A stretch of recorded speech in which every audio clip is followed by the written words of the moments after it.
الشيطان الرجيم بسم الله الرحمن الرحيم أعوذ بالله من الشيطان الرجيم بسم الله الرحمن الرحيم ها أنتم هؤلاء جادلتم عنهم في الحياة الدنيا. Nah ini jadi ada apa ya, ada hal baik itu belum tentu baik kalau dilakukan di kesempatan yang buruk. Jadi ada hal yang nggak dosa, tapi kalau dilakukan berhadapan dengan orang yang nggak tepat itu bisa sia-sia. Ya termasuk ini, berdebat dengan orang yang tidak beriman. Ya susah, nggak ketemu karena pijakannya itu beda. Orang beriman itu pijakannya itu kan debatnya itu karena keimanan kepada Allah misalnya ya. Nabi Muhammad SAW melihat para penyembah berhala di Mekah itu kan orang-orang yang melakukan hal sia-sia. Karena Nabi Muhammad punya Tuhan namanya Allah. Nah sementara mereka kan dulu kok sia-sia ya apa sih Mat? Gitu. Ya kamu yang gendeng itu. Kalau kami Tuhan 1000 gini aja masih kurang. Kalau lah kamu cuma 1 itu ya apa maksudmu? Nanti kalau kamu Tuhan 1 misalnya ya. Kalau aku lagi butuh kawin atau nikah, pakai Tuhan siapa? Nah kalau aku lagi mau dagang, pakai Tuhan siapa? Kalau aku lagi mau bertani, Tuhannya siapa? Masa Tuhannya 1? Gitu. Jadi sudut pandangnya beda, maka debatnya nggak akan ketemu. Debatnya nggak ketemu. Nabi Muhammad SAW melihat bahwa tradisi orang-orang Mekah atau musyrik Mekah itu tradisi yang merusak. Maka kemudian la tufsidu fil ardh. Jangan membuat kerusakan di muka bumi. Tapi buat mereka, lulu tradisi ini baik, Mat. Itu dia. Kami membuat kebaikan. Apalagi dia misalnya ritual yang keliru. Ritual haji zaman jahiliyah sebelum Nabi Muhammad SAW ada haji, tapi dengan telanjang bulat. Mereka juga ada haji, tapi yang disebutkan bukan Allah. Ya, dewa-dewa Lata Uzzanya itu. Lalu diluruskan sama Nabi Muhammad. Sudut pandangnya udah beda lagi. Jadi, betapa pengorbanan itu. Nah, misalnya Abu Jahal, Abu Lahab. Mereka memberi makan banyak orang yang haji ke situ. Ya otomatis dia merasa bahwa dia baik. Terus ujuk-ujuk Rasulullah bahwa Lela tusidu fil ardh, jangan buat kerusakan. Lu saya ini orang baik, Mat. Gitu. Kemudian misalnya sudut pandang lagi yang berbeda itu ya. Berdebat dengan mereka yang tidak ada ujungnya. Misalnya ya. Pengikutnya Nabi Muhammad SAW itu kan banyak orang yang tidak belajar lah, bukan orang-orang alim. Jadi bukan dari 4 golongan, hartawan, ilmuwan, agamawan, maupun bangsawan. Ya.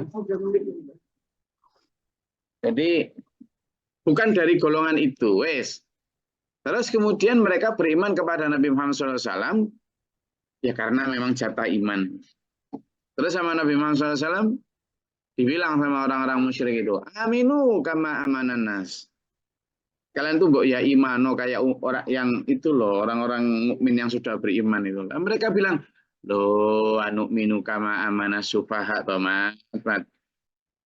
Masa kami disuruh beriman sama mereka-mereka yang ya nggak gablek duit, ya nggak tahu ngaji, nggak tahu sekolah, ya bukan dari kalangan bangsawan, bukan dari kalangan orang alim.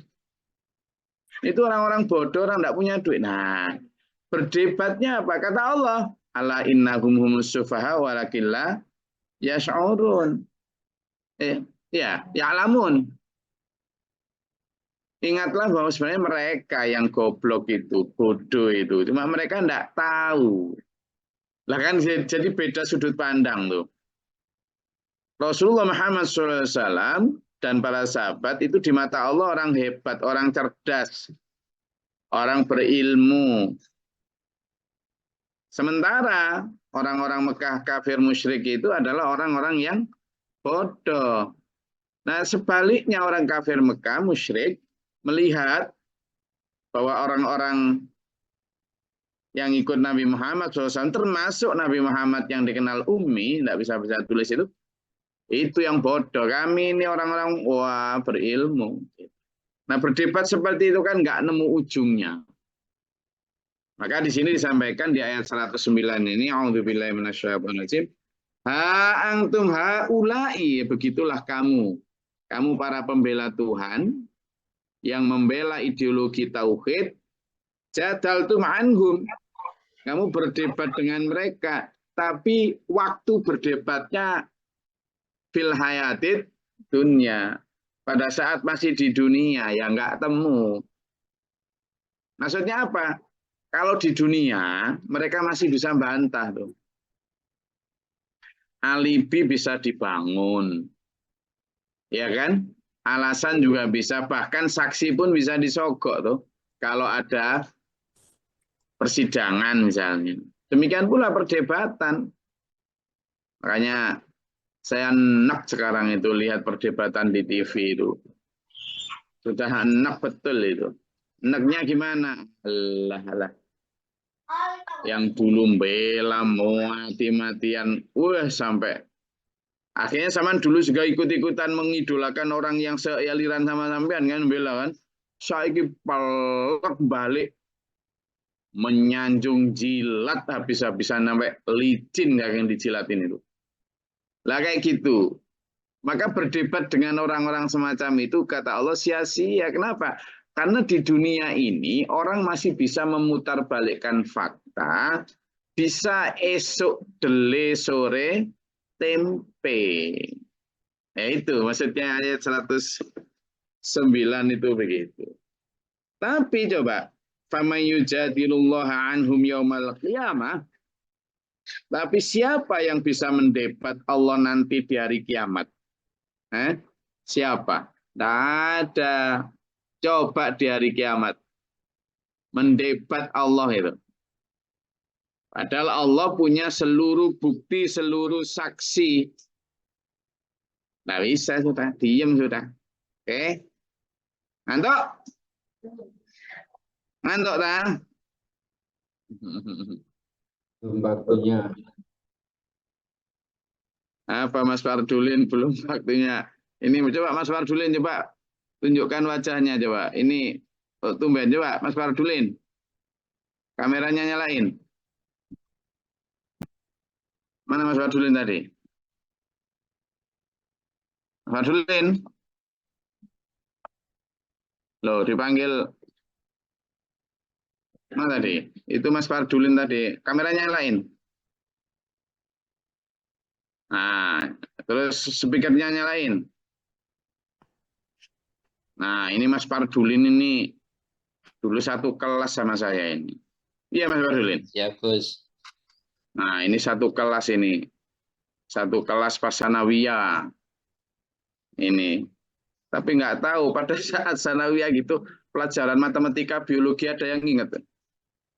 Tidak ada, Gus. Jangankan sekarang. Wong pas itu aja, sampean kebanyakan waktu itu pas pelajaran biologi maupun matematika itu, sampean denger ngantuk atau tidur? Ngantuk, Gus. Aja ngakui sini-sini. Ya Allah. Ini Mas Bardul ini satu kelas ini sama saya ini. Ya sudah, enggak apa-apa pas biologi matematika ngantuk, sekarang pas tafsir langsung ngantuk loh ya. Siap. Oke. Saya lanjut ya. Jadi di ayat ini itu jelas tidak akan ada gunanya berdebat, tapi nanti di akhirat tidak ada yang bisa debat dulu. Ini ada satu cerita itu. Kisah orang yang mau masuk neraka. Karena ternyata catatan amalnya itu banyak merahnya. Banyak perilaku maksiat. Nah, mau digiring ke neraka. Terus dia protes, ya Allah, kok saya maksiat kenapa? Mana buktinya? Mana saksinya? Oh, kamu minta saksi. Ya, para saksi hadirlah, kata Allah. Ada orang. Nah, isi orang yang mau masuk neraka ini tolak-tolak mana? Tidak ada ya Allah. Saya itu. Nah, masih nengkel gitu. Wahai para saksi, bersaksilah. Mau ujuk-ujuk betunduk apa? Tiba-tiba sing bahasa sing kono iku apa? Nek bahasa Banjarnegara tiba-tiba iku apa? Bahasa ngapa? Ujuk-ujuk. Itulah Jogja, Pak. Ujuk-ujuk. Apa Pak Surya? Tiba-tiba tangannya yang bicara bersaksi. Wa tukallimuna aidihim. Tangannya bersaksi. Ya Allah, saya dulu pernah diajak begini begitu sama si fulan tuh. Giliran kakinya wa tasyhadu arjulum. Kemudian kakinya yang bersaksi. Ya Allah, saya dulu pernah diajak melangkah ke sini ke situ. Giliran matanya, telinganya, hidungnya semua bersaksi. Baru nggak bisa ngelak tuh. Nah, begitu nanti di akhirat. Ternyata begitu mau masuk neraka, masih ada yang ya Allah, boleh saya izin bicara. Siapa? Saya adalah bulu matanya si fulan ini. Ada apa? Ya Allah, izin bicara. Engkau dulu ketika di dunia pernah berfirman bahwa siapa yang matanya basah oleh air mata taubat, dia tidak akan terkena api neraka. Ya. Lalu Allah, ya pernah saya berfirman begitu. Ya Allah, saya bersaksi, kata si bulu mata ini. Orang ini pernah satu malam, ya Allah, di malam yang sepi. Dia menangis bertaubat, ya Allah. Dan karena takwa kepadamu, takut kepadamu. Sampai basah seluruh kami ini, bulu-bulu mata ini, ya Allah.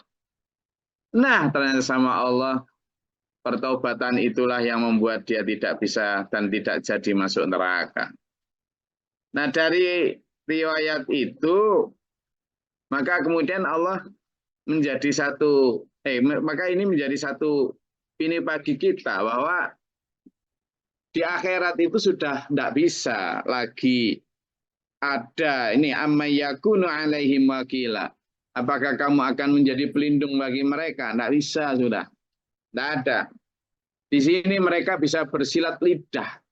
Tapi di akhirat tidak bisa. Karena selain CCTV, anggota tubuh kita juga bersaksi. Wa may ya'mal su'an aw yadhlim nafsahu tsumma yastaghfirullah yajidillaha ghafurur rahima. Nah itu tadi. Barang siapa yang berbuat buruk, maka dan kemudian dia bertobat kepada Allah, maka Allah, kamu akan menemukan Allah sebagai zat yang maha pengampun lagi maha penyayang. Nah, makanya kita ini diberi keluasan untuk bertobat. Ya. Keluasan untuk bertobat. Sampean siapapun, whoever. Siapapun. Dengan dosa sebesar apapun. Sebanyak apapun. Selama nyawa masih di kandung badan, sampean dan saya itu masih ada kesempatan taubat bersih dari dosa. Taubatlah. Bertaubatlah kata Nabi. A'udzubillahi minasyaitonirrajim. Bismillahirrahmanirrahim. Ya ayyuhalladzina amanu tubu ilallah. Fa inni atubu ilaihi mi'ata marrah fi kulli yaum. Hai orang beriman, bertobatlah kepada Allah karena sungguhnya aku, kata Allah, kata Nabi, bertobat kepada Allah itu 100 kali dalam sehari. Pentingnya bertobat. Jadi jangan merasa pertobatan itu sudah. Kenapa? Karena dosa kita juga sudah terus. Dosa kita ini menumpuk tiap hari. Loh. Makanya anjuran bertobat itu bertebaran di dalam Al-Quran itu. Karena ya ibu tadi, umur kita berkurang, tapi dosa kita bertambah. Tiap hari dulu kita berdosa itu. Jadi jangan kemudian istighfar itu hanya setahun sekali pada saat lebaran. Tiap hari kita bertambah itu dosa. Sementara umur kita berkurang. Wa may yaksib itsman fa innama yaksibuhu ala nafsih wa kana Allahu aliman hakimah. Siapa yang mengerjakan dosa maka sungguh sebenarnya dia sedang menimpakan kesulitan atas dirinya sendiri. Nah Allah Maha mengetahui lagi Maha bijaksana. Wa may yaksib khati'atan au itsman, dan siapa yang mengerjakan kesalahan dosa kecil atau dosa besar, tsumma yaumi bihi bari'an, kemudian dia menyalahkan orang yang tidak bersalah, ya. Yang kemarin kayak kemarin orang Yahudi. Ayat yang kemarin lah sebabun nuzul dari ayat 105 104 kemarin. Atau 108 ya kemarin. Orang yang tidak bersalah itu berarti kamu kata faqad ihtamala itsman mubina, maka faqad ihtamala buhtana wa itsman mubina, kebohongan dan dosa yang besar. Jadi kemarin kisahnya adalah orang yang mencuri, lalu setelah mencuri lari, dikejar, dia bersembunyi sebentar di rumahnya orang Yahudi, lalu menyimpan hasil curiannya di rumah orang Yahudi. Kemudian maling ini tertangkap, setelah diinterogasi dia malah menuduh orang Yahudi itu mencuri. Pada saat dilaporkan pada Nabi Muhammad SAW, hampir saja Nabi Muhammad SAW mempercayai cerita itu dan akan menghukum si Yahudi yang tidak bersalah ini. Lalu turunlah ayat Allah, kenapa kamu akan menghukum orang yang tidak bersalah? Sehingga tidak jadi, Rasulullah terselamatkan, memang begitulah maksum. Nah, ini menunjukkan keadilan Allah, ya, bahwa orang yang nanti di akhirat salah ya salah, orang yang benar ya benar. Maka di dunia ini keadilan itu hanya milik Allah dan milik orang-orang yang ditunjuk Allah untuk adil. Hanya sampean cari hakim, cari guru, cari pemimpin, cari apapun itu yang adil. Makanya kalimatnya adil dan bijaksana. Baik hakim, pemimpin, guru, panutan itu yang begitu, yang adil dan bijaksana. Ya. Saya rasa itu, monggo kalau ada yang mau disampaikan atau ditanyakan, silakan. Kita ngobrol santai di sini, hujan rintik-rintik, ngantuk paling enak itu di sini. Kemulan tidur, paling enak di sini gitu. Silakan, kalau ada yang mau ditanyakan, monggo. Silakan. Balik ke ayat yang kemarin itu. Allah mengasih tahu pada Nabi Muhammad bahwa orang Yahudi itu tidak bersalah. Bagaimana tahu kisah itu, Gus? Kok tahu kalau Allah itu mengasih tahu Kanjeng Nabi itu, Gus? Matur suwun. BBB maksudnya nggak paham saya. Itu kan Allah kan, Nabi Muhammad itu kan maksum. Nah, Nabi Muhammad itu kan dilapori bahwa yang mencuri itu adalah orang Yahudi. Kemudian Nabi Muhammad itu dikasih tahu sama Allah. Itu bagaimana ngasih tahunya, atau dalam pikiran Nabi Muhammad atau dari suara itu? Ya, Allah ngasih tahu ya lewat wahyu, Mas Muji. Wahyu itu dilewatkan dalam beberapa metode. Wahyu itu ya, malaikat Jibril itu ada yang menyampaikan langsung ke malaikat lewat malaikat Jibril. Ada yang lewat balik tirai. Ya kan? Jadi macam-macam, tapi semuanya adalah disampaikan oleh malaikat Jibril. Ada yang langsung, tapi tidak kemudian Allah berbicara kepada Nabi Muhammad. Ada metodenya. Tapi tidak ada satupun orang yang tahu. Jadi termasuk Allah memberitahu, misalnya ya, dalam salah satu ayat disebutkan, di sekitarmu itu ada orang munafik Muhammad. Kamu tidak tahu mereka, kami yang tahu. Nah, ketika Allah berfirman begitu, hai Muhammad, di sekitarmu ada orang munafik. Kamu tidak tahu, tapi aku yang tahu. Kalimat kamu tidak tahu, aku yang tahu, itu kalimat muncul dari lisan siapa? Dari lisan Rasulullah Muhammad SAW. Lalu Rasulullah bersabda, lewat lisan beliau, "Hai Muhammad, kamu tidak tahu, aku yang tahu."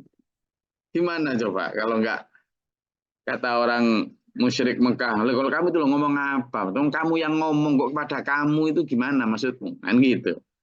Jadi makanya ada satu ayat bahwa apa yang keluar dari Muhammad itu tidak lain illa wahyu yuha. Gitu, kecuali wahyu yang diwahyukan. Wama yang tiqun nafsahu anil wa illa wahyu yuka. Jadi yuha. Jadi apa yang keluar dari Nabi Muhammad SAW itu bukan karena hawa nafsunya, tapi karena wahyu Allah, kebenaran. Caranya, wallah tidak ada yang tahu. Nabi Muhammad pertama misalnya mendapat wahyu di Gua Hira, dan di saat itu ada malaikat Jibril yang memeluk beliau, "Iqra, ma'ana biqari'in, Iqra, ma'ana biqari'in, Iqra, bismi rabbikal ladzi khalaq." Siapa yang menyaksikan itu? Tidak ada. Siapa yang mendengar itu? Tidak ada. Sehingga sampai sekarang orang-orang yang tidak percaya Islam itu akan mengatakan Muhammad itu bikin-bikin. Tidak ada Wakhiro, peristiwa Jibril. Jibril itu tidak ada. Itu tokoh fiksi karangan Muhammad. Sampai sekarang itu ada gitu. Orang Muslim dan banyak orang Muslim yang mulai terpengaruh dengan itu. Sehingga metode Allah memberitahu bahwa si Yahudi tidak bersalah itu ya lewat wahyu tadi. Ya, kita tidak usah mikir caranya piye, wis kita percaya wae lah. Enggak daripada Nabi Adam turun ke bumi itu naik pesawat apa, ya repot. Kalau nanti debatnya ke sana itu menjadi debat yang tidak penting. Wah, bentuk ketapelnya Nabi Daud pas ngantem siapa? Raja Jalut itu gimana? Satunya ngomong bentuknya gini, enggak bentuknya gini. Nabi Adam itu tingginya berapa meter? Ini pentingnya apa untuk perilaku kita ya? Oke, silakan ada lagi?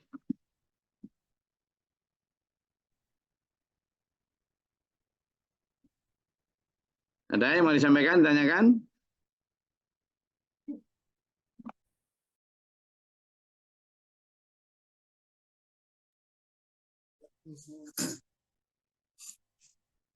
Silakan Mas Yo.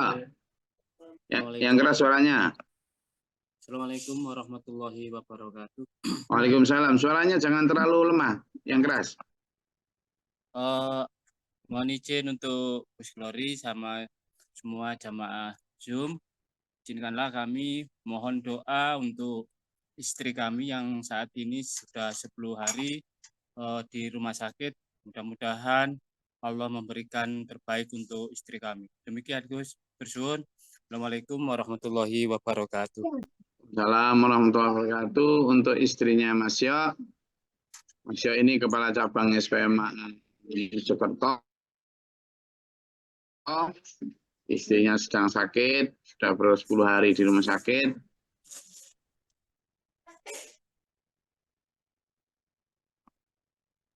Mari kita doakan surat Al-Fatihah, Al-Ikhlas, Al-Falaq, An-Nas, Ayat Kursi, Al-Baqarah di ayat terakhir untuk istri Mas Yo. Namanya Mbak Siti. Kita semoga Allah memberikan kesehatan jasmani dan rohani pada Mbak Siti. Al-Fatihah. A'udzubillahi minasyaitonir Bismillahirrahmanirrahim. Alhamdulillahirabbil alamin arrahmanirrahim maliki yaumiddin iyyaka na'budu wa iyyaka nasta'in ihdinas siratal mustaqim siratal ladzina an'amta 'alaihim ghairil maghdubi 'alaihim waladdallin amin. Qul huwallahu ahad Allahu samad lam yalid walam yulad walam yakul lahu kufuwan ahad. Qul a'udzu birabbil falaq min syarri ma khalaq min syarri ghasiqin. Qul a'udzu birabbin nas malikin nas ilahin nas min syarri ma khalaq. Allahu la ilaha illa huwal hayyul qayyum.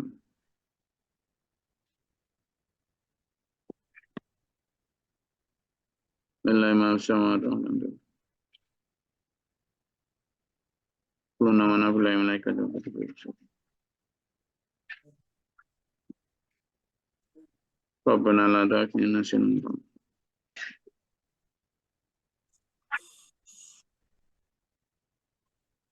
Semoga bacaan doa kita untuk Mbak Siti yang sedang sakit dan juga untuk dulur-dulur yang lain yang sedang sakit ya. Semoga diberikan kesehatan, kesembuhan jasmaninya. Dan kalaupun belum diberi kesembuhan, semoga diberi ketabahan, kesabaran, kekuatan, kelulusan, karena itu adalah ujian untuk meningkatkan derajat dan menghapus dosa. Jadi semoga yang sakit diberikan kesembuhan, tidak hanya Mbak Siti, tapi semua jamaah kajian tafsir Gus Glory ini, untuk semoga Allah memberikan kesembuhan. Jikapun belum diberi kesembuhan, semoga Allah memberi kekuatan, kesabaran, keikhlasan, dan kelulusan. Sehingga sakit tersebut sebagai bentuk ujian yang kemudian disabari dan meningkatkan derajat, menghapuskan dosa. Oke, monggo. Ada lagi yang mau disampaikan?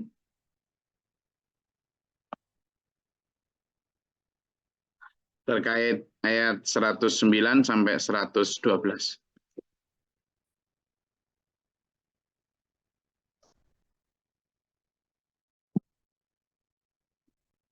Oke, kalau tidak ada, saya rasa cukup kajian kita. Intinya pertama adalah bahwa berdebat dengan mereka, orang yang tidak berlandaskan iman di dunia, itu nggak ada ujungnya. Tapi nanti di akhirat tidak ada orang yang bisa mendebat Allah, karena di akhirat semua saksi akan dihadirkan dan orang tidak bisa berkutik lagi.